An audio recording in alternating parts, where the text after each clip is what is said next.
Bienvenue à vous, bienvenue pour un nouveau Mélodie de ma vie. Aujourd'hui, le Mélodie de ma vie de Sheila. Bonjour Sheila. Bonjour, ça va? Très bien, merci et vous-même. Oui, parfait. Et merci d'être là, c'est un grand honneur pour nous de vous recevoir. Mais je suis ravie d'être là, ravie d'avoir été fouillée dans ma mémoire.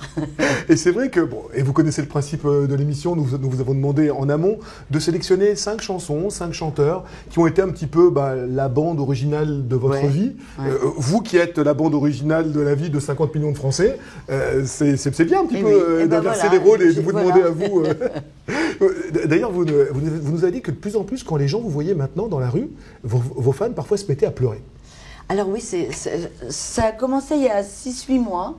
Je ne sais pas pourquoi, je ne sais pas ce qui se passe. Un pouvoir lacrymal d'un coup d'un seul. Peut-être, je ne sais pas. Enfin, les gens me voient et en me voyant, alors ils se retournent, ils se cachent en principe, et je vois des larmes qui coulent, donc je les prends dans les bras, je dis non mais attendez, voilà, on se rend compte, on se voit, on va pas se mettre à pleurer, ils me disent, mais c'est une émotion qui est trop forte à gérer. Alors, pour moi c'est très émouvant, c'est très perturbant, parce que je n'ai pas la sensation de provoquer quelque chose d'aussi intense chez les gens, et puis à la fois je me dis, mais quelle jolie vie! Parce que provoquer une émotion chez les gens, c'est magnifique. Et vous, Sheila, lorsque vous étiez à leur âge, lorsque vous étiez fan, est-ce que vous avez été fan de certains chanteurs au point de vous mettre à pleurer lorsque vous les croisiez? Alors non, parce que je n'ai pas rencontré de chanteurs à l'époque, parce que c'était pas du tout sur la route de mes parents, on va dire. Mais oui, moi, il y a des gens qui m'ont transporté et la première, qui est quand même une des plus grandes voix et sur laquelle j'ai grandi et où j'ai souvenir d'être assis à Créteil dans la salle à manger de ma grand-mère devant un grand buffet où il y avait 2 portes qui s'ouvraient et à l'intérieur il y avait alors à l'époque on appelait pas ça un tourne-disque. Un électrophone. Un électrophone, un tourne-disque qu'on faisait comme ça pour... Et j'ai écouté, mais pendant des après-midi entières, toutes petites, assises par terre, les 3 cloches d'Edith Piaf. Et des compagnons de la chanson. Ouais. Et sa voix m'a fait voyager. Alors, je suis incapable de vous... J'étais toute petite, donc je suis incapable de vous dire pourquoi. Et ma grand-mère me disait toujours, surtout, tu fais doucement, parce qu'une fois que c'est rayé, ça ne marche plus. On écoutait beaucoup de musique chez les Chancel. Il y avait beaucoup... Oui, il y avait quand même la radio qui marchait tout le temps, quoi, parce qu'à l'époque, c'était quand même sur la radio. C'est vrai que on ne s'arrêtait pas pour aller mettre des disques. Mais comme moi, mes parents travaillaient, mes parents étaient dans la remise, en train de charger le camion et tout ça. Bon, pendant ce temps-là, j'écoutais de la musique. À quel moment vous vous êtes dit, ça va être mon métier? Est-ce que vous avez le souvenir précis de ça? Est-ce que je me le suis dit? Mais l'envie de chanter, en tout cas. Alors, l'envie d'être un artiste, ça sûr. Moi, j'ai rêvé de faire du cirque. J'ai rêvé de faire... D'ailleurs, j'ai fait du trapèze. Je voulais être danseuse classique. J'ai commencé la danse classique à 5 ans. Voilà, je ne me voyais pas assise dans un bureau. Pour moi, ce n'était pas ma vie. Pour moi, ma vie, c'était la caravane et le voyage. Pourquoi? Parce qu'il y avait une envie d'exister à tout prix? Il y avait quelque chose? Il y avait une timidité à vaincre? Pas du tout, je crois pas. Je crois que c'est le fait de voyager, de faire rêver, le clown triste. Ma maman me racontait que la première fois qu'elle m'avait emmenée au cinéma, j'avais été voir Jumbo l'éléphant. Et en réalité, je n'ai pas regardé le film. J'ai dansé sur la musique dans l'allée. D'accord. Donc voilà, vous aviez quel âge à l'époque? On voit que ça vient de loin quand même. Vous aviez quel âge avec l'éléphant et les grandes oreilles? J'étais une toute petite fille. C'est la première fois que j'allais au cinéma, donc voilà quoi. Et donc, avec la grand-mère, c'était Edith Piaf? Alors ma grand-mère, donc mes parents, ma grand-mère, c'était les 3 cloches. Ça, j'ai grandi avec ça et je faisais très attention de ne pas rayer le disque parce que les jeunes d'aujourd'hui ne se rendent pas compte. Mais nous, à l'époque, il suffisait que le diamant glisse dessus et le disque était foutu, quoi. Mais est-ce que vous avez déjà écouté les paroles de cette chanson? C'est extrêmement triste, en fait. Oui, mais je ne sais c'est pas la si vie qui passe avec l'enterrement. Enfin, oui, c'est terrible. Mais moi, c'était la voix, quoi. Moi, j'ai pas fait attention aux paroles. C'est ses compagnons qui chantaient et elle qui démarrait avec sa voix qui montait toujours. Et alors, elle a une voix qu'en vole, quoi. Elle a une voix qui vous touche, qui vous prend là, et c'est tout. C'est pas Piaf pour rien, quand même. Vous l'avez rencontré, Piaf, à vos débuts? Non. Jamais? Non. J'ai rencontré Maurice Chevalier, j'ai rencontré plein de gens, mais pas elle. Les compagnons de la chanson, je pense que vous avez eu l'occasion de les rencontrer. Là, je les ai rencontrés beaucoup plus, oui. On est d'autant plus content de vous accueillir que vous avez une actualité absolument chargée en ce moment. J'en veux pour preuve tout ce qui se trouve sur ce piano. Alors, une rétrospective Sheila en DVD, une rétrospective Sheila en CD avec des inédits. Oui, absolument. Un certain Vianney qui chante avec vous. Vianney, écoutez, moi, Vianney, c'est une rencontre. J'ai eu l'occasion de le voir lorsque j'ai fait une émission avec Dave. Et je sais pas, d'abord je trouve qu'il a beaucoup de talent, mais ça je suis pas la seule à le dire. Il a beaucoup de charme aussi, je trouve.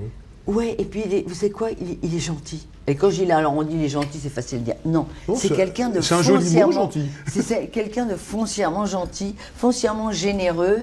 Et ce que je trouve fabuleux, et c'est son jeune âge, c'est qu'il a aucun complexe.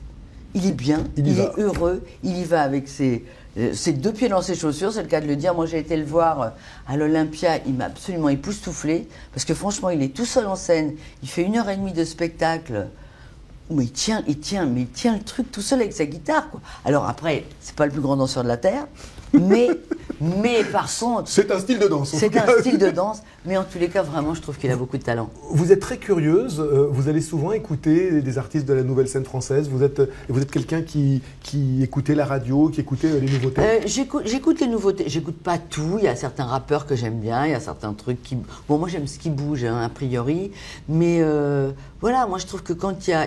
Là, on parle de Vianney, sur Vianney, il se passe un phénomène.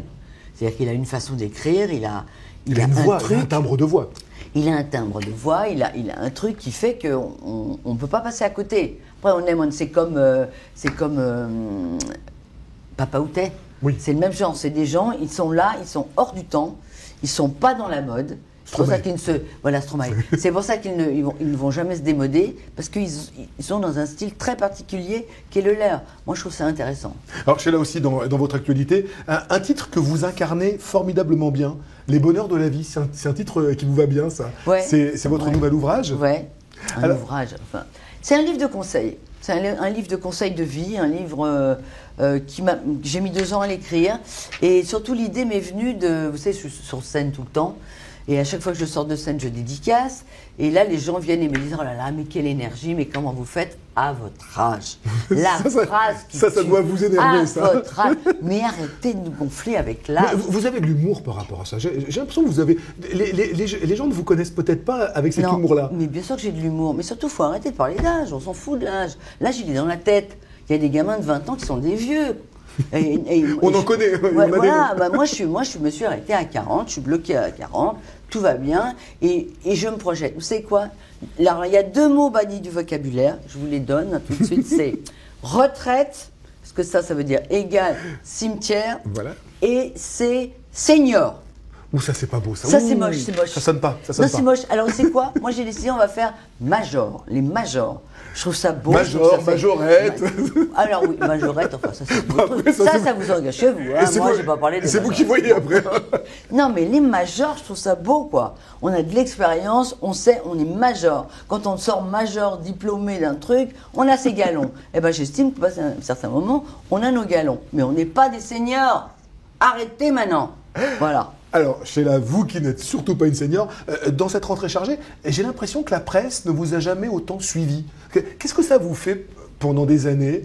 Vous avez été un petit peu brocardé par la presse, considéré par une certaine presse même comme kitsch, et ces mêmes gens aujourd'hui viennent vous jouer du violon et vous mettre le tapis rouge. Ça, c'est les années qui passent. Ça doit être une jouissance totale, ça. Ah, mais c'est un kiff. Un gros kiff. Ah bah oui. Non mais je vais finir par être branché chez les gauchistes, moi je vous le dis.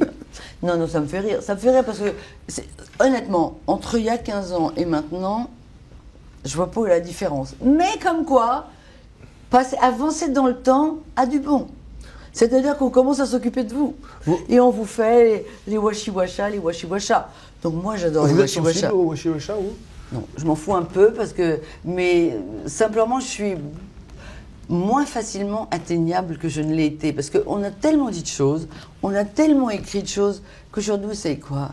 Moi, je m'en fous, je suis en pleine santé, je fais mon métier, j'adore ça. Si je peux emmener les gens et les rendre heureux, moi, le reste, le chien aboie, les caravanes passent. Non, mais ce qui doit être quand même extrêmement amusant, c'est de voir les mêmes personnes. Parce qu'eux, ils ont un petit peu vieilli, mais ils sont toujours là, avec le même stylo. La plume, c'est un peu aigri, l'encre, c'est un peu ranci, mais ce sont les mêmes qui, aujourd'hui... Voilà, il m'est arrivé de dire, pour préparer cette émission, certains journaux, une certaine presse branchée, certaines presses qui vous donnent la carte aujourd'hui. Ouais. Vous en avez souffert de ne pas l'avoir pendant longtemps? Non, parce que je ne l'ai pas cherché, pour être honnête. Je n'ai pas cherché la carte, je m'en fous de la carte, moi. Moi, ce qui m'intéresse... Alors, c'est vrai que j'ai été une chanteuse populaire. Vous savez qu'en France, populaire est un mot qui est banni. C'est très péjoratif. On ne peut pas être populaire et être un télo. Je vous cite un exemple. Lorsque j'ai fait le Cabaret Sauvage en 2006, Oui. j'avais fait un spectacle unplug absolument magnifique avec mes chansons. On était 5 sur scène et tout. J'ai dit, oh, ce spectacle, il est magnifique. On va faire toutes les maisons de la culture. Et bien, vous savez quoi? J'ai découvert ce jour-là que Sheila n'est pas culture. C'est-à-dire que la maison des jeunes Pablo C'est- Neruda à Créteil, non. À Neruda les Créteil, ça n'a pas marché. Je me suis fait jeter, mais alors jeter. Mais je trouve ça. Alors, C'est j'en grave, rigole. franchement. C'est grave. Non, non, je m'en fous, je trouve ça dommage parce que c'est un peu facile. Mais aujourd'hui, ça c'est l'avantage de l'âge. Mais dites-vous, l'âge n'a pas de prise sur moi, mais par contre, si vous voulez, en avançant dans le temps, je me rends compte que je commence à être quelqu'un qui... On va faire attention à moi, on va me faire des petites époussettes devant. Mais ça, c'est absolument génial, ça. Alors, parmi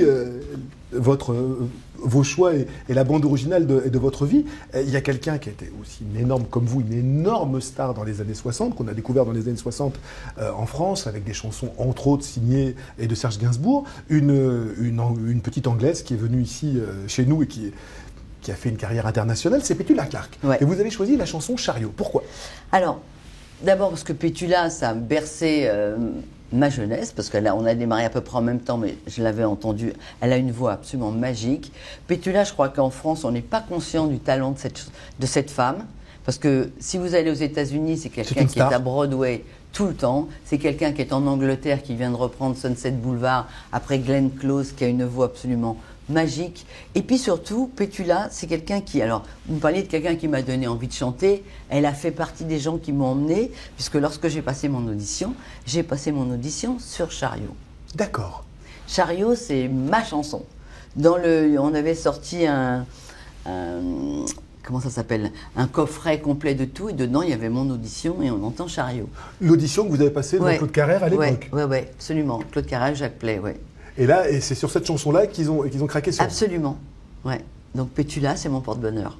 Vous étiez avec un groupe à l'époque. J'étais avec un groupe qui s'appelait les Guitar Brothers, mais eux, ils n'ont pas survécu. Et Sheila a démarré, et voilà, et je suis là. Vous êtes devenu ami avec Petula Clark? C'est quelqu'un que vous avez vu pendant longtemps? Alors, je ne l'ai pas croisée beaucoup parce qu'elle voyageait beaucoup et qu'elle est mariée avec un Suisse et qu'elle vit là-bas.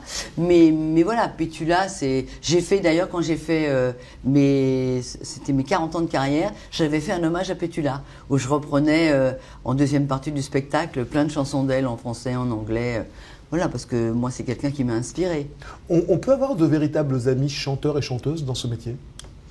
Moi, j'en ai une.